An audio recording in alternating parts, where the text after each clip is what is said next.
Senador, como foi a conversa com o presidente hoje? Foi muito boa, graças a Deus. Foi um bom tempo, passamos um bom tempo juntos e relembrando as nossas lutas, um tempo de qualidade.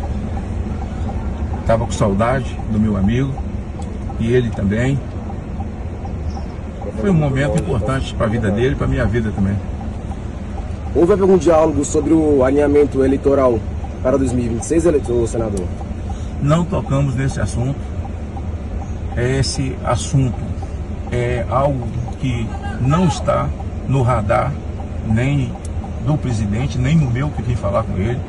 Muito pelo contrário, encontrei um homem forte, determinado, consciente, que não cometeu nenhum tipo de crime, que é vítima de uma perseguição, que é vítima de uma mentira, de um inquérito que foi criado para incriminá-lo, sujeito a ser jogado dentro do inquérito, porque destruiu o patrimônio público se nem aqui ele estava. Como é que aconteceu esse milagre?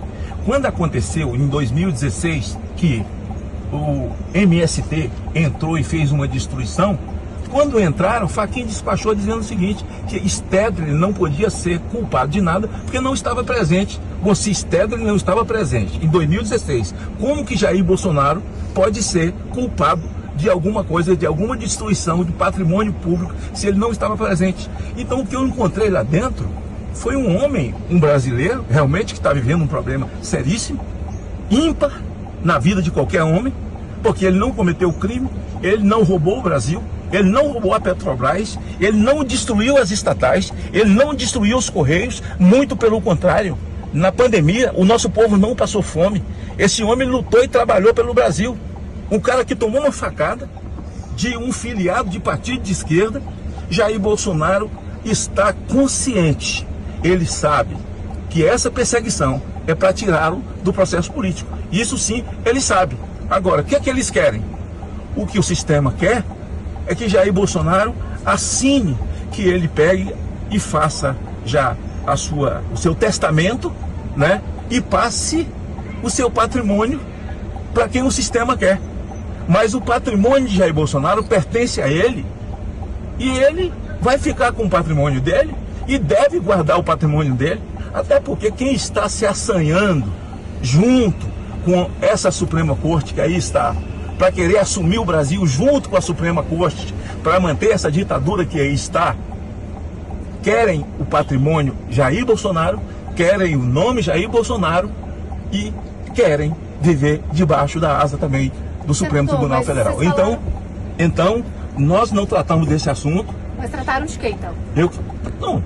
Eu falei no começo, falamos da nossa vida, do nosso começo. Foi um grande começo, como nós lutamos. Falamos, ele não tem medo de nada.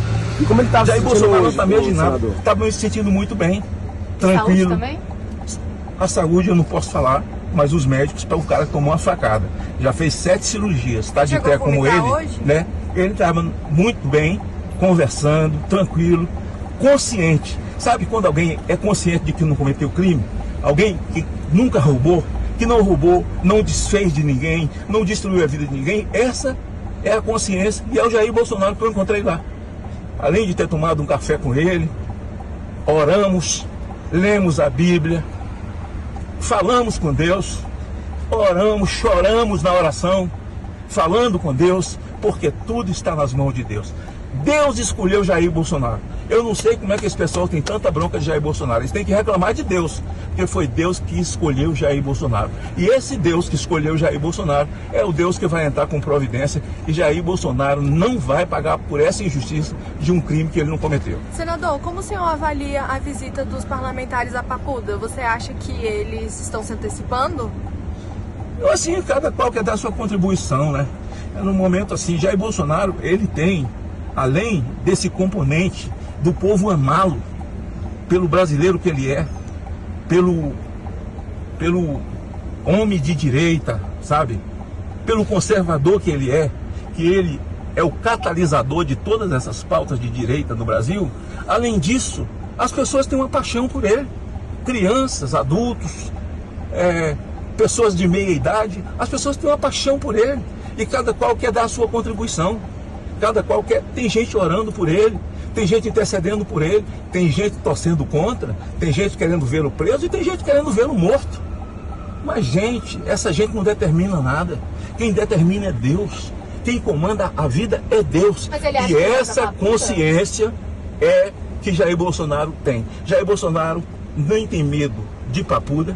Jair Bolsonaro não tem medo de presídio de segurança máxima. Jair Bolsonaro não tem medo de nada. Porque Jair Bolsonaro tem uma consciência. Não cometi nenhum crime. Outra coisa, o mundo inteiro sabe que Jair Bolsonaro não cometeu crime. O mundo inteiro sabe que o Brasil tem um violador de direitos humanos.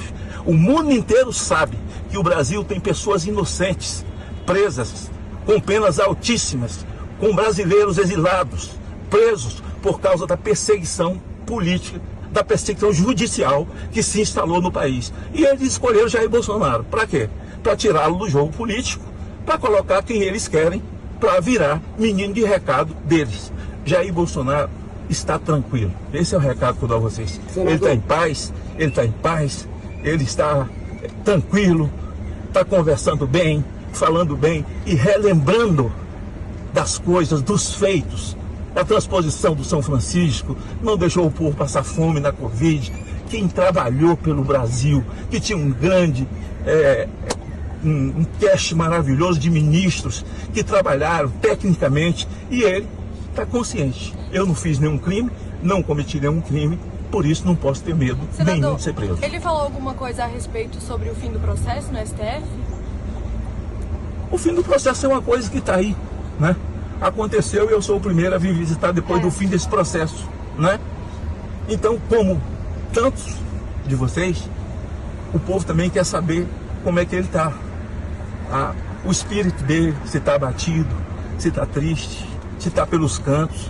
Eu dou uma informação: não está triste, não está abatido, não está pelos cantos, mas como eu nunca vi, e ando junto com ele há muito tempo, sei que ele confia em Deus, mas hoje eu vi um homem com uma confiança reforçada em Deus, no agir de Deus, na vida dele, e é a justiça que há de ser feita, vinda pela mão de Deus, porque justiça da mão dos homens aqui no Brasil não tem. Senador, sobre Eduardo Bolsonaro, qual foi a reação do ex-presidente após a primeira turma do STF ter tornado réu? Nenhuma.